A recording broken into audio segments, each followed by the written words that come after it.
ચારે બાજુ માત્ર ને માત્ર પાણી।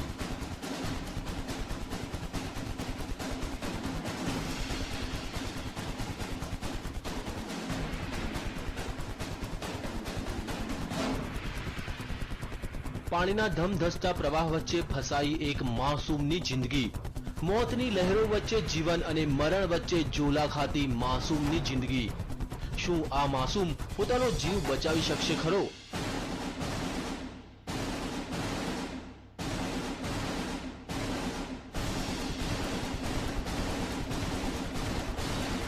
છે મધ્યપ્રદેશના ભોપાલના ડિડોરીના, જ્યાં 2 વર્ષનો એક માસૂમ બાળક ફસાયો છે ધમધસતા પાણી વચ્ચે।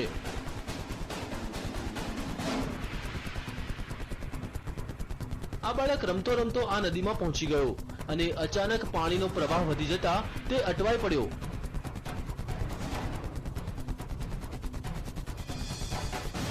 લહેરોના આ તાંડવને જોતા ભલભલાનો પસીનો છૂટી જાય, પણ આ માસૂમ લહેરો વચ્ચે લડી રહ્યો છે જંગ।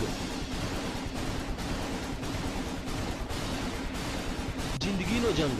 પણ હવે સવાલ એ થાય છે કે લહેરો સામે તે જિંદગીનો જંગ જીતી શકશે ખરો?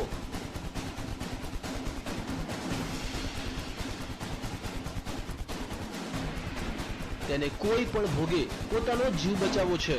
તેને નદીના પ્રવાહની કોઈ પરવાહ નથી। તે તો તોફાની લહેરોને આપી રહ્યો છે ટક્કર।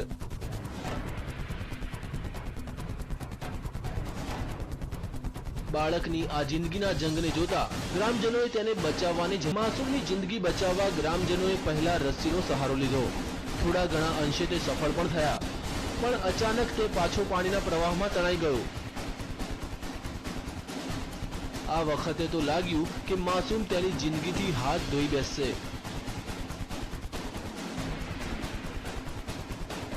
પણ ગ્રામજનોએ હિંમત ન હારી અને નદીમાં ઝંપલાવ્યું અને તરતા તરતા માસૂમ સુધી તે પહોંચવામાં સફળ થયા।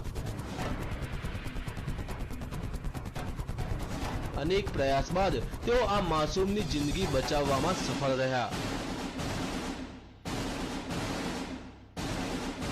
Bureau report, TV9।